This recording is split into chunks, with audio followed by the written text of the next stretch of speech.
नमो लोये सौहरिहन्ताणम् नमो लोये सौहृदानम् नमो लोये सौभागिर्यानम् नमो लोये सौज्यायानम् नमो लोये सौत्रिकालवर्ति सावनम् ओंकारमिन्दु संयुक्त नित्यम् ध्यायन्ति योगिनः कामदम् मोक्षदम् चैव ओंकाराय नमो नमः मङ्गलम् भगवान् यो मङ्गलम् गौतमो मङ्गलम् कुन्कुण्डारि विजेन्द्रमोसुमङ्गलम् नमः समयसाराय स्वानुभूत्या चकास्ते स्वभावाय भवाय सर्वाः विभावनिदाता।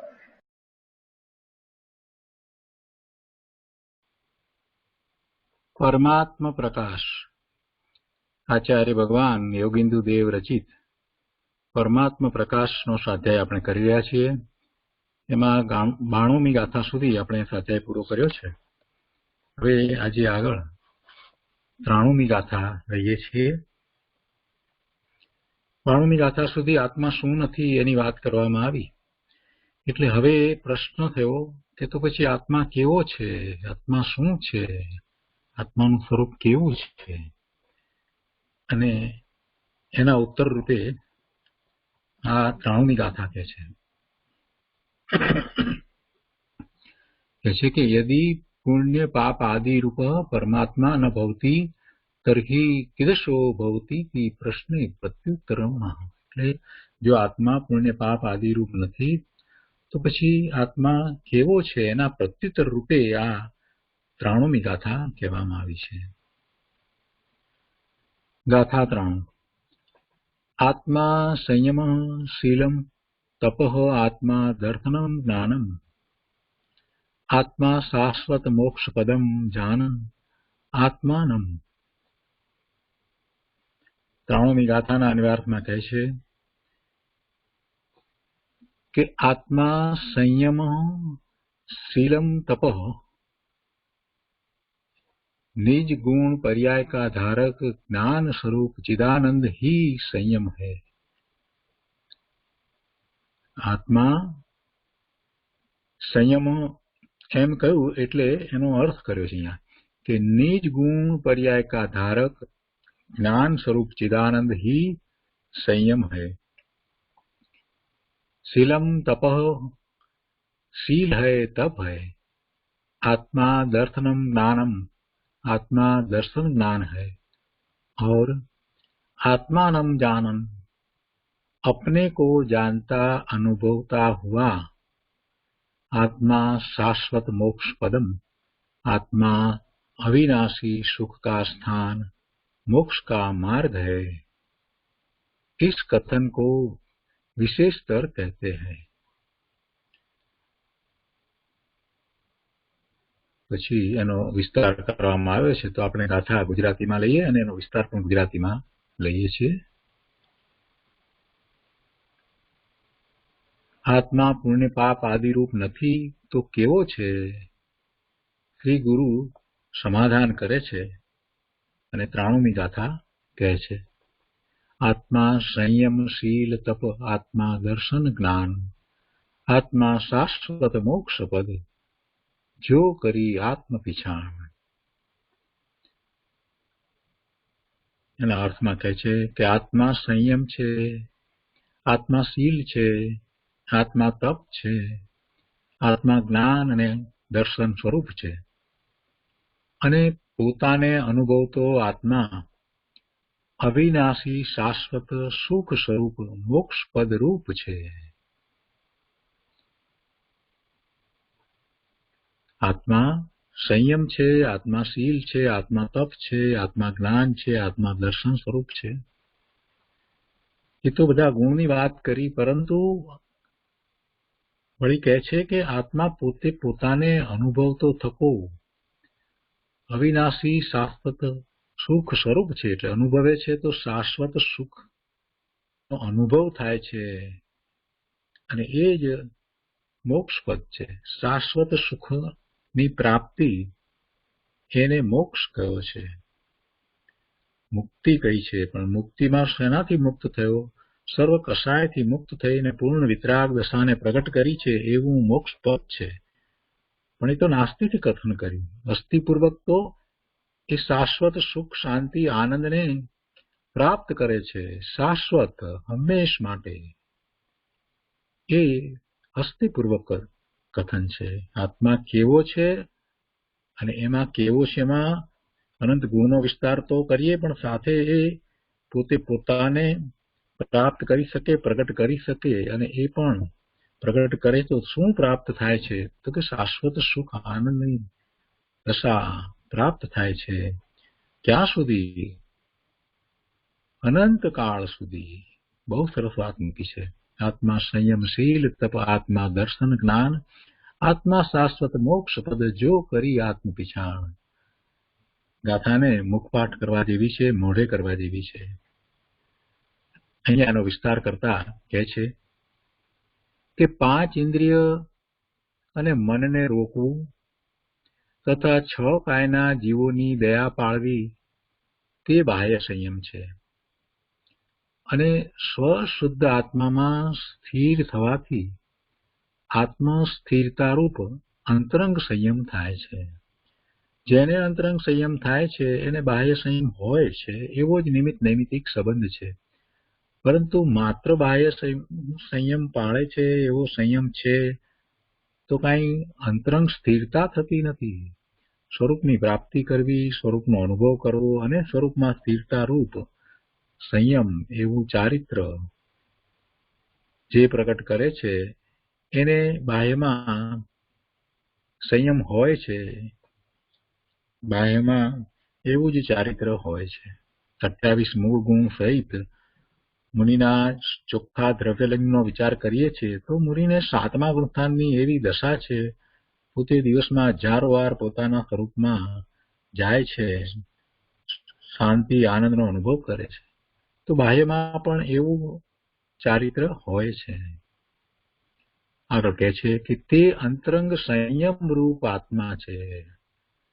એ અંતરંગ સંયમની વાત કરી એટલે આત્મ સ્થિરતા રૂપ અંતરંગ સંયમ છે.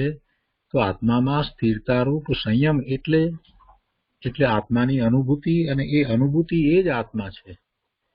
અનુભૂતિથી જુદો કાંઈ આત્મા નથી, અંતરંગ સંયમ રૂપ આત્મા છે. આગળ કહે છે કે કામ ક્રોધ આદિના ત્યાગથી વ્રતોની રક્ષા કરવી તે વ્યવહારશીલ છે. અને અંતરંગમાં પોતાના શુદ્ધ આત્માનો નિર્મળ અનુભવ કરવો તે નિશ્ચયથી અંતરંગશીલ છે.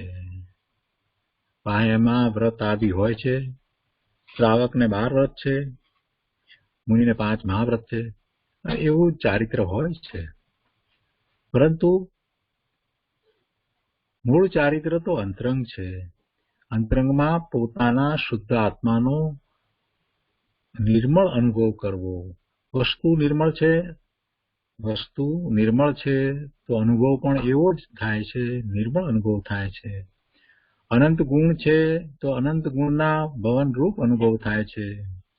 અનંત ગુણનું ભવન થઈ રહ્યું છે તો અનંત ગુણનું એક રૂપ ભવન અનુભવમાં આવે છે. અને તે નિશ્ચયથી અંતરંગશીલ છે. એ અંતરંગશીલ આત્મા છે. અનશન આદિ 12 પ્રકારના બાહ્ય તપ કહેવાય છે. અને અંતરંગમાં સમસ્ત પરદ્રવ્યોની ઈચ્છાનો નિરોધ કરી આત્મ સ્વભાવમાં રહેવું તે અભ્યંતર તપ છે. ઈચ્છા નિરોધ તપ.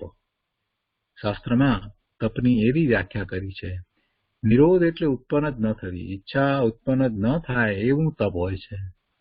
ઈચ્છા ક્યારે ઉત્પન્ન નથી થતી? પોતે પોતાના સ્વભાવ ભાવે પરિણમે છે ત્યારે ઈચ્છા ઉત્પન્ન થતી નથી.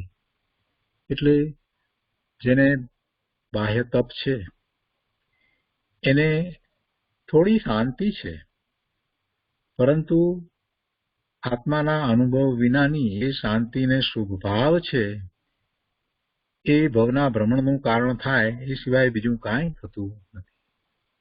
પરંતુ જેને અંતરંગ તપ છે, ઈચ્છા નિરોધ તપ કહ્યું એટલે કે જેને પોતાના સ્વરૂપમાં વિશેષ એકાગ્રતા થઈ છે, બાહ્યમાં પરિસર ઉપસર્ગ હોય તો પણ પોતે પોતાના સ્વરૂપમાંથી ચલિત નથી થતા, એવું જ્યારે તપ છે તો પછી ઈચ્છા નિરોધ છે, ઈચ્છા ઉત્પન્ન થતી જ નથી.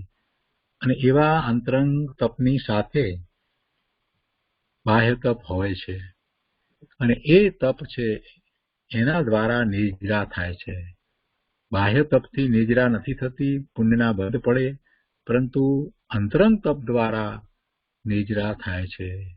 એવું અંતરંગ તપનું મહત્વ છે, મહાત્મ્ય છે, અને એ જ ચારિત્ર છે, એ જ મોક્ષનો માર્ગ છે.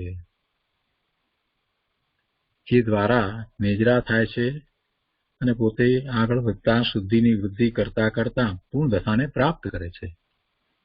કહે છે કે એ અંતરંગ શીલ આત્મા છે. અંશન આદિ 12 પ્રકારના બાહ્ય તપ કહેવાય છે, અને અંતરંગમાં સમસ્ત પરદ્રવ્યોની ઈચ્છાનો નિરોધ કરી આત્મ સ્વભાવમાં રહેવું તે અભ્યંતર તપ છે. તથા તેથી સમસ્ત વિભાવ ભાવ જીતાય છે. આવું અંતરંગ તપ જેને છે એને જીતેન્દ્રિયપણું પણ છે, અને વિભાવ ભાવને પણ એ જીતી લે છે. એટલે કે એને પછી વિભાવ ભાવે પરિણમન થતું નથી. તે તપરૂપ આત્મા છે. એવા તપરૂપ આત્મા છે. આત્માનું એવું સ્વરૂપ છે. નિજ શુદ્ધ આત્મ સ્વરૂપ એ જ ઉપાદેય છે. એવી જે રુચિ તે સમ્યક્ત્વ છે. પોતાનું શુદ્ધ સ્વરૂપ છે તે જ ઉપાદેય છે, આદરણીય છે, આશ્રય કરવા લાયક છે. અને એનું લક્ષ્ય કરી અને જે વિતરાગી પરિણામ થાય છે, સમ્યક દર્શન, સમ્યક જ્ઞાન, સમ્યક ચારિત્રના પરિણામ થાય છે, નિશ્ચય રત્નત્રયના પરિણામ થાય છે, તે સમ્યક્ત્વ છે. અને સમ્યક્ત્વ છે, અને જ્યારે એ અનુભૂતિ કરે છે, તે અનુભૂતિ તે જ આત્મા છે. અનુભૂતિના કાળે જેની અનુભૂતિ થાય છે અને જે અનુભૂતિ કરનાર છે તે જુદા રહેતા નથી, બેપણું રહેતું નથી. એટલે તે જ આત્મા છે. સમ્યક્ત્વ છે તે પણ આત્મા છે. વિતરાગ સ્વસંવેદન જ્ઞાનરૂપ સમ્યક જ્ઞાન પણ આત્મા છે. કારણ કે આત્મા વિના સમ્યક જ્ઞાન અન્ય પદાર્થોમાં હોતું નથી. આમ નિજ શુદ્ધ પરમાત્મા સ્વભાવમાં પરમ સમરસી ભાવે પરિણમવાથી આત્મા જ મોક્ષ માર્ગ છે, અને ઉપાદેય રૂપ અતિન્દ્રિય સુખનો સાધક હોવાથી આત્મા જ ઉપાદેય છે. મોક્ષ માર્ગ પણ સાધક દશા છે, અને એ સાધક દશા જેણે પ્રગટ કરી છે એને જ્ઞાન સહિતનો વૈરાગ્ય છે. એટલે એ તો સંભાવે પ્રવર્તે છે. એને સમરસી ભાવ છે. એને દ્રવ્ય દ્રષ્ટિ થઈ છે. જગતના બધા પદાર્થોને જીનેશ્વર ભગવાને જેમ પ્રરૂપ્યા છે તેમ જ એની શ્રદ્ધા વર્તે છે. પૂતગળમાં એ ભેદ કરતો નથી. એ સોનું હોય કે માટી હોય એને પૂતગળ જ સમજે છે. જીવમાં એ ભેદ કરતો નથી. જીવની પર્યાય નિગોદની પર્યાય હોય, એકેન્દ્રીની પર્યાય હોય, કે તિર્યંચની પચેન્દ્રીની કે સંઘની પચેન્દ્રીની પર્યાય હોય, દેવની પર્યાય હોય, મનુષ્યની પર્યાય હોય, કે નારકીની પર્યાય હોય. કોઈ પણ પર્યાયમાં રહેલો જીવ જીવ છે, ભગવાન આત્મા છે. એટલે એમાં એ કોઈ ભેદ પાડતો નથી. અને ત્રીજું, ગુણ ગુણીનો પણ એને ભેદ નથી. એવો સમરસી ભાવ મુનિઓને હોય છે. સમ્યક દર્શન પછીથી એવો સમરસી ભાવ પ્રગટ થાય છે, અને એમ સમરસી ભાવે પરિણમવાથી આત્મા જ મોક્ષ માર્ગ છે. એ જ મોક્ષ માર્ગ છે, અને પૂર્ણ દશા છે એ મોક્ષ છે. અને એથી કહે છે કે ઉપાદેય રૂપ અતિન્દ્રિય સુખનો સાધક હોવાથી આત્મા જ ઉપાદેય છે, આશ્રય કરવા લાયક છે. તો આ રીતે 93 ગાથા છે. આ 93મી ગાથા ઉપર પૂજ્ય ગુરુદેવ કાનજી સ્વામીએ ઘણો વિસ્તાર કર્યો છે. તે આપણે તેમના શબ્દોમાં લઈએ છીએ. પરમાત્મા પ્રકાશ પ્રવચન વર્ડ ટુ વર્ડ ભાગ 3, પાના નંબર 127.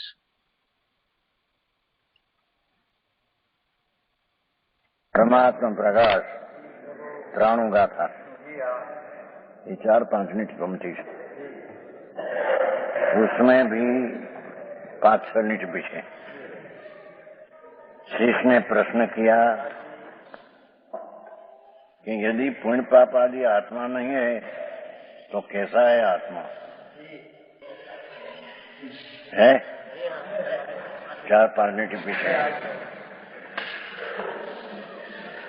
पुण्य ने पाप शुभ शुभ भाव और उसका बंध जो पुण्य पाप रचकन ये आत्मा नहीं तो आत्मा है कैसा? एमसीस का प्रश्न है। यदि पुण्य नहीं है तो कैसा है? ये प्रश्न का गुरु श्री गुरु समाधान करते हैं। जिसको ऐसी जिज्ञासा है उसकी बात करते हैं। हमसी बात करना सुनने में आया ऐसा नहीं हम कहते हैं। समझ में आया? जिसको आप पुण्य ने पाप भाव शुभ शुभ भाव ये आत्मा नहीं तो आत्मा है कैसा? ऐसा अंतर की जिसको जिज्ञासा है उसको उत्तर देने में आया है। समझ में आया? प्राणु अपा संयमूर्तिलो तो अपा दंसणु नाणु अपा शासय मुख पौ जानतु अपवाणु। निज गुण पर्याय का धारक ज्ञान स्वरूप चिदानंद ही भगवान ज्ञान ने आनंद स्वरूप प्रभु आत्मा ये गुण पर्याय ना धरनार ज्ञान स्वरूप चिदानंद सूक्ष्म बात है भाई। ज्ञान स्वभाव ज्ञानानंद ये संयम है।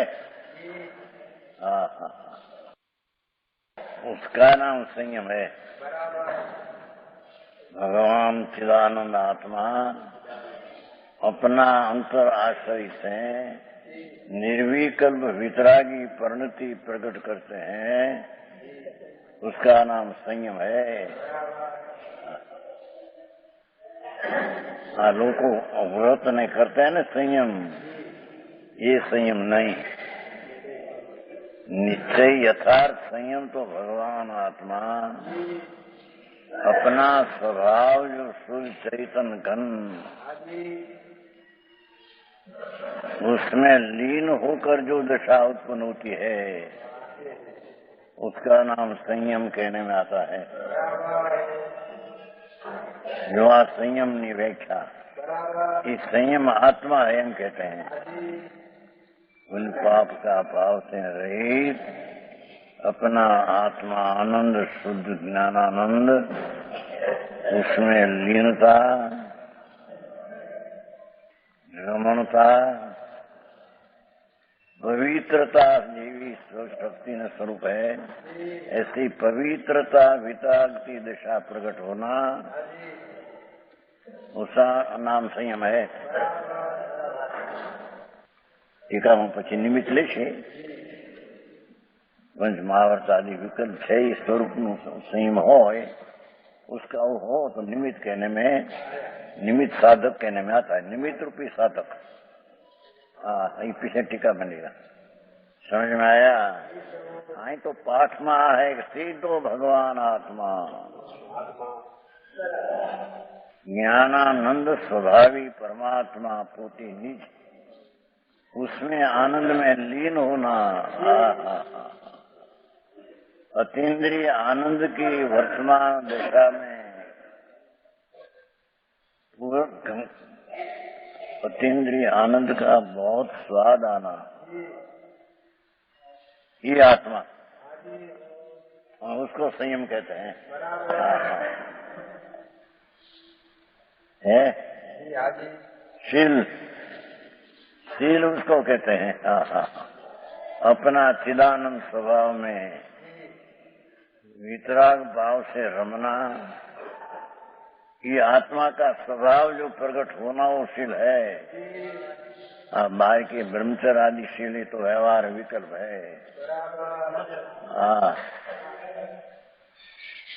तप है, खुलासो करीश પછી ये आत्मा तप है।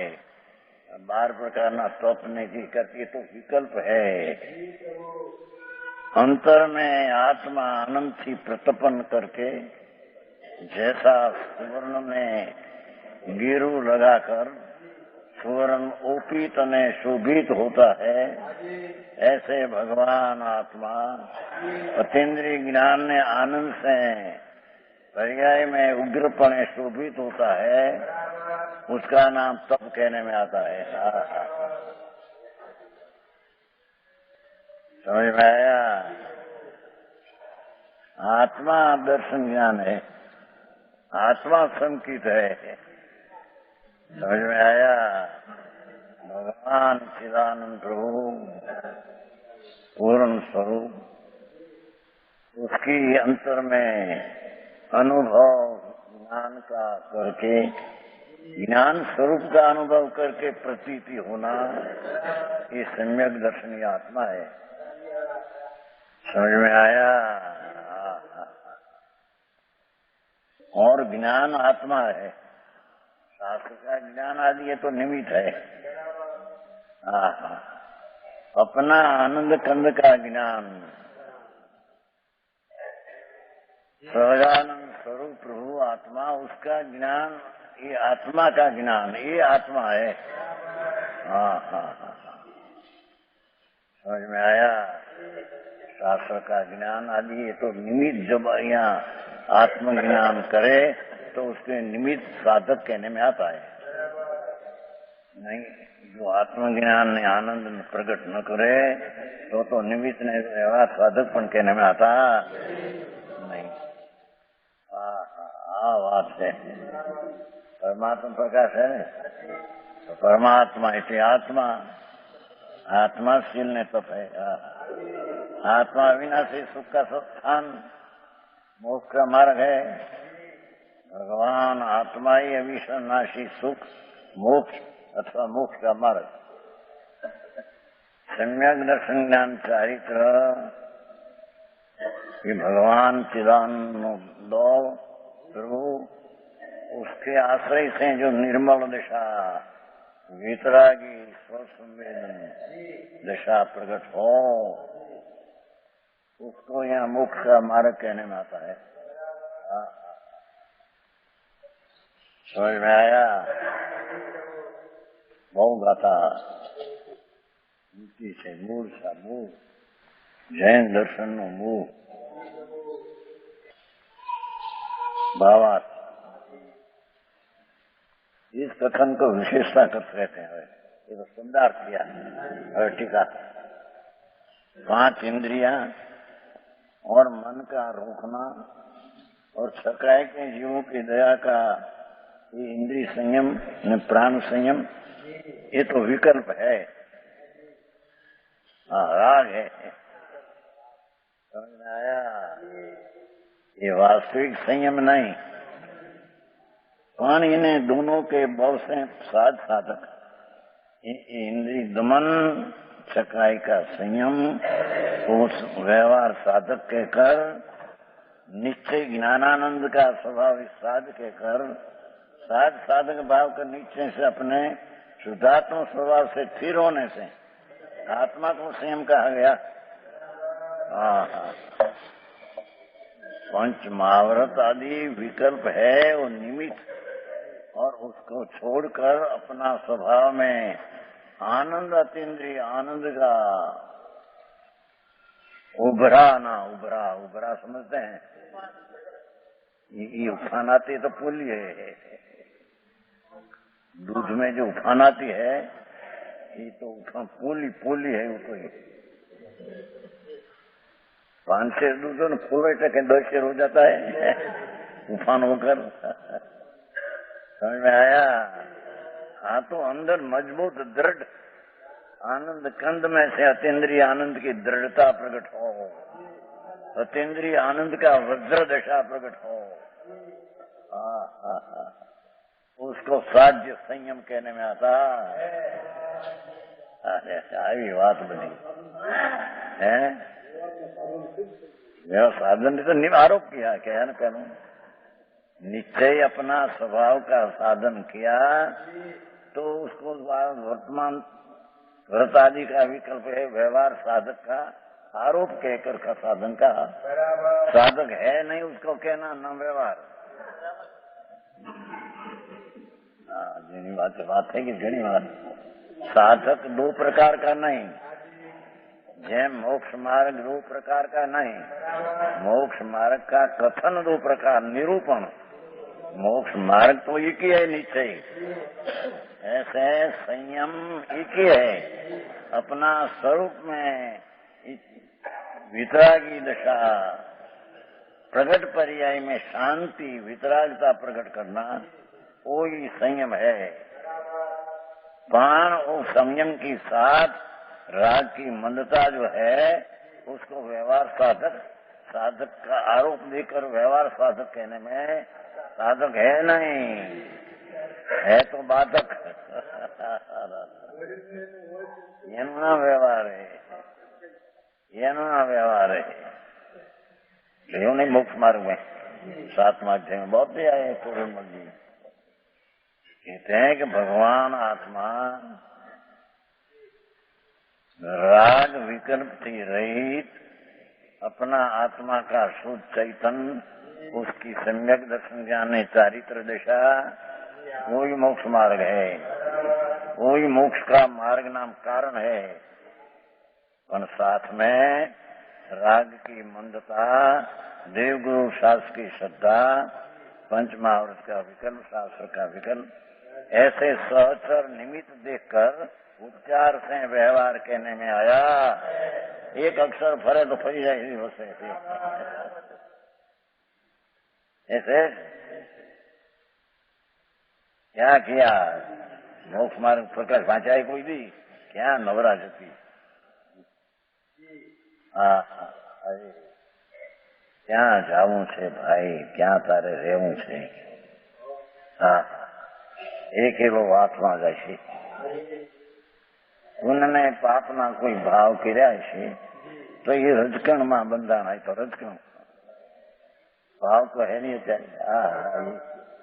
उसको भाव हो गया उसका पुण्य पाप रजकण बन गया उसमें आत्मा में क्या ये रजकण तो संयोग में निमित्त है स्वभाव में निमित्त है ये तो चीज है नहीं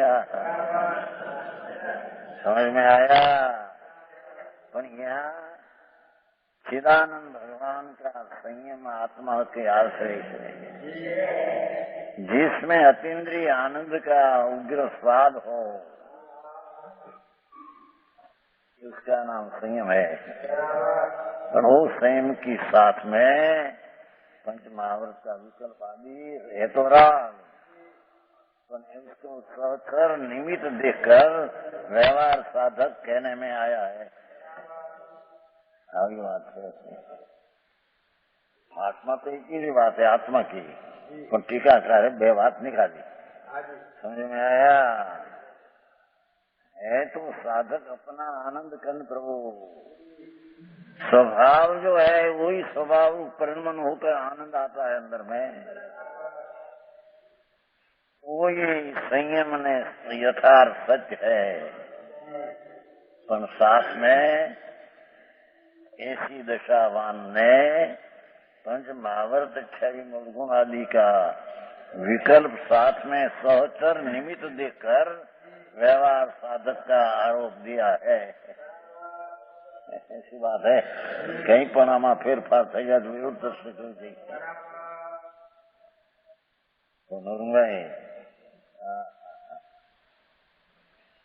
ये कहा है कि दोनों के बोल से इतना तो व्यवहार से कथन है समझ में आया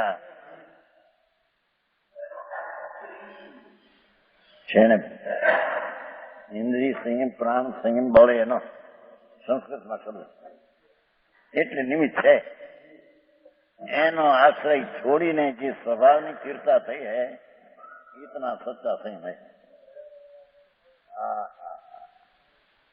समझ में आया निमित्त का बोल से कहने में आएगा निमित्त से हुआ ऐसे कहने में आया, व्यवहार नहीं का कथन है। व्यवहार नहीं है ये विकल्प ये सब व्यवहार है, साधक है नहीं। साधक का कथन दो प्रकार का कहा, यानी पहले मोक्ष मार्ग दो नहीं, दो का कथन है। मोक्ष मार्ग एक ही है, एम स्वरूप ना साधन, आनंद ना साधन, जो अंदर करते हैं राग से भिन्न, कोई साधक का तो एक ही है। और साथ में पूर्णता वितरागती है नहीं, वो कारण जो राग की मंदता की हाजिरी सहतर देखने में आता है, तो निमित्त देख रूपचार साधक का कहा, साधक है नहीं। हरी बात है। अरे भगवान पूर्णानंद नो नाथ, निर्विकल्प आनंद कंद प्रभु, एना स्वभाव माथी स्वभाव प्रगति नहीं, उसको कोई आत्मा कहते नहीं। ये संयम नहीं, ये आगे कैसे विषय हो, संयम का है। अब दूसरा शील, शील शील नहीं व्याख्या, बहिरंग सहकारी निमित्त साथी जो दिखाया, सहकारी बहिरंग सह साथी रहने वाला, निश्चयशील का कारण रूप व्यवहार कारण, काम क्रोधादि के त्याग रूप, काम क्रोधादि का त्याग रूप की रक्षा, ये व्यवहारशील है, विकल्प है। समझ में आया? हाँ हाँ, पंच महावत का विकल्प, पांच संति गुप्ती का व्यवहार दो विकल्प, ये व्यवहार संयम कहने में, निमित्त देखकर सहकर देखकर निमित्त व्यवहार कहने में आया है। और निश्चय कर तो सच्ची रीते तो अंतरंग में अपने शुद्धात्म द्रव्य का निर्मल अनुभव, यह शील है। भगवान आनंद स्वरूप का अनुभव शील है। शील अपना आनंद का अनुभव ये शील है।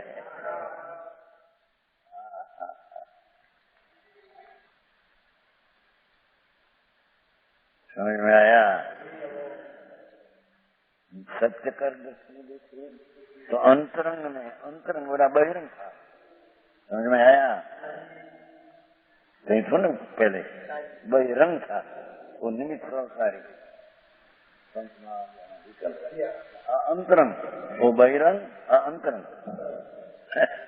ये बहिरंग साधन, अंतरंग साध, व्यवहार निश्चय का कथन है। साधो निश्चय, व्यवहार साधन ही व्यवहार है। व्यवहार का आरोप करके साधन करना है। शुद्धात्म द्रव्य के निर्मल अनुभव, अतीन्द्रिय आनंद की दशा वृद्धि को प्राप्त हो, आनंद अतीन्द्रिय वृद्धि की प्राप्त हो, उसको निश्चयशील, आत्मशील, आत्म ब्रह्म, ब्रह्मानंद, ब्रह्म में ब्रह्म नाम, आत्मा में आनंद में लीनता, ये निश्चयशील है।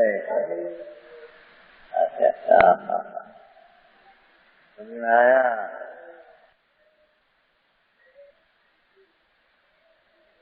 क्यों शील रूप आत्मा ही कहा गया है? शील आत्मा है, उसकी निर्मल आनंद, उसको आत्मा कहते हैं। उन्हें विकल्प जो उसमें है उसको आत्मा कहते नहीं, उसको अनात्मा कहते हैं। कौन व्यवहार से साथ देखकर उसको साधक कहने में आया।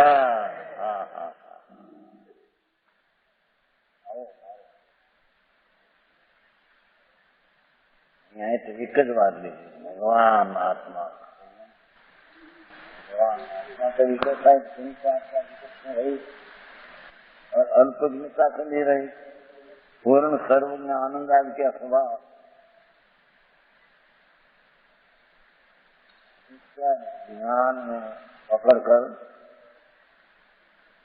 उसकी प्रतीति यानी शुद्धता की दशा करें, उसका नाम शील कहने में आता है।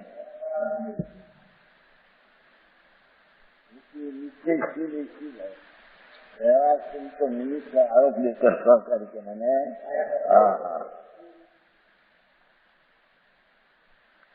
सब किसने चाहिए बाह्य सहकारी कारणभूत अनुसनादि बात बता सकता तो अनुसरण मुद्री होती प्रजा की सठिक प्रायचित निर्णय हुआ ने जान लिखा आया ये भी एक विकल्प है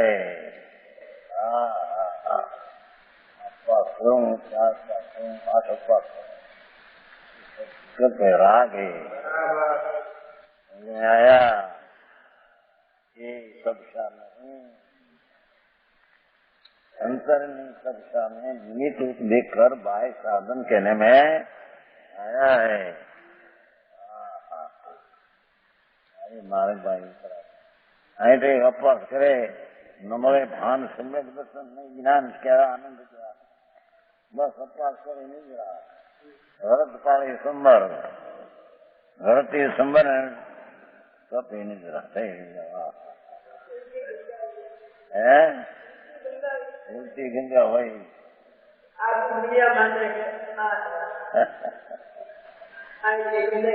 વાત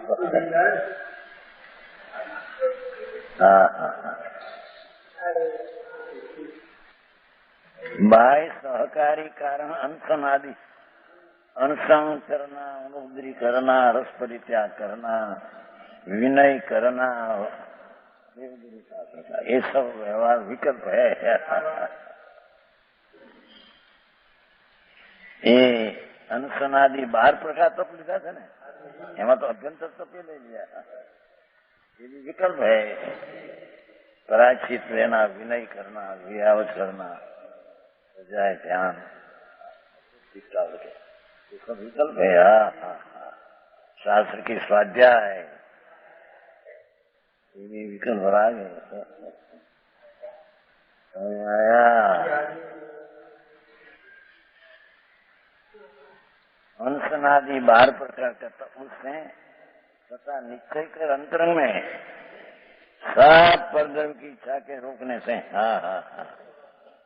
उसमें तो इच्छा थी 7 प्रकार के तप में तो इच्छा का रुंधन होकर अतीन्द्रिय शांति अतीन्द्रिय अकषाय भाव उछाला मारते हैं उसका नाम तप कहते हैं तो बोले apa bola kira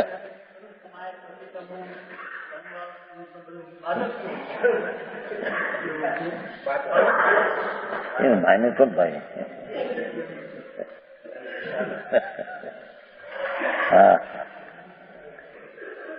परमात्मा जिनेन्द्र देव त्रिलोकनाथ ना शासन में तो भगवान आत्मा अंदर में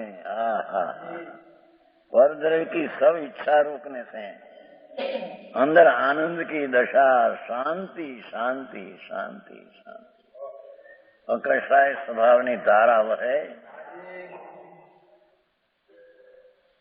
उसका नाम भगवान तप कहते हैं कोई नहीं सुना ही नो एमने मांधरी दौड़ी वाराમાં પડ્યા બહારની પ્રવૃત્તિમાં ધર્મ जिंदगी हरी जवाना अरे आओ मनुष्यपना समझ में आया परमात्मा आइम कहते हैं परमात्मा प्रकाश है ना तुम तेरा स्वभावी परमात्मा स्वरूप है उसके आश्रय से अवलंबन से जो इच्छा निरोधनी अमृतनी धारा है शांत अकषाय स्वभावनी शांत धारा है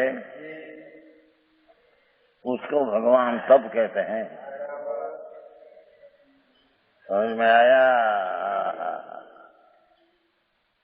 है ये परमात्मा स्वभाव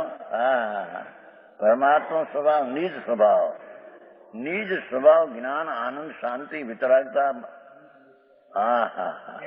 में प्रताप रूप तिष्ठ रहा है प्रताप रूप अपना प्रताप छोड़ते अंदर में, आनंद का नाथ ने जागृत करके शांति ने आनंद का प्रताप छोड़ते हैं अंदर से, उसका नाम भगवान सब कहते हैं। को समझ में आया है कि नहीं? हमें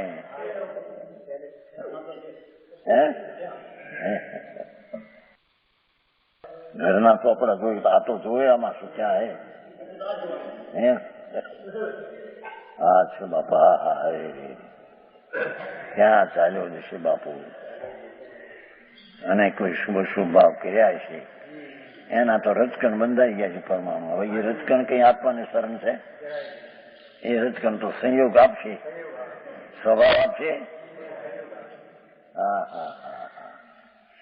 અહીં તો પરમાत्मा पुण्य ने पाप ना विकृति रही, परमात्मा स्वरूप निज स्वभाव शुद्ध ध्रुव दो, उसके अवलंबन से जो वितरागी दशा प्रकट हो, अपना प्रताप प्रकट हो, आहा राग का प्रताप की हानि हो, हा हा है निज स्वभाव में प्रताप रूप प्रताप रूप अंदर तीसरा है वीर्य का जोर से स्वरूप में ठहरते हैं,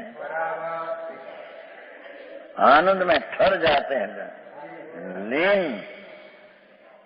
उसका नाम तप है. अरे यार क्या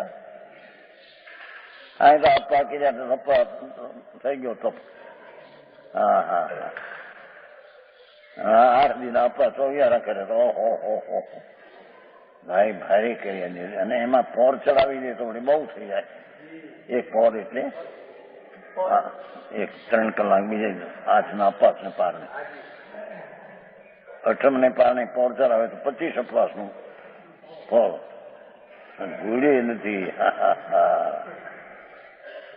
બધી લાગણીઓ છે એ લંઘન હે.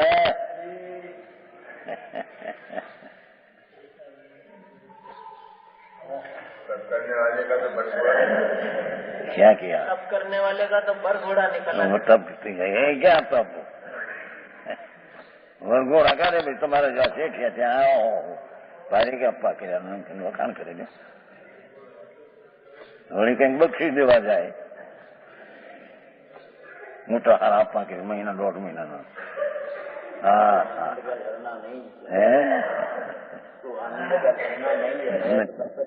क्या करे तो अज्ञान करे तो आनंद. ये तो अज्ञानी का आनंद है, वो कोई वस्तु नहीं, धर्म नहीं, ये तो अज्ञान करते हैं. हाँ तो निश्चय करना उसकी बात है ना. सत्य तप किसको कहते हैं? सत्य में स्पष्टता ये है कि भगवान आनंद का नाथ अतीन्द्रिय आनंद झरना अंतर में से झरे और शांति शांति शांति शांति शांति का स्वाद आए. उसका नाम तप है. जी मानता में ठेकाना न મળે. આ કરશું તો કંઈક થાય છે, આ કરશું તો એ તો કરો છો તો પુણ્ય બંને લાગશે, એમાં સાચી શું દૂર થશે. હા હા શ્રદ્ધાની ખબર ન મળે, મૂળ ચીજની ખબર ન મળે.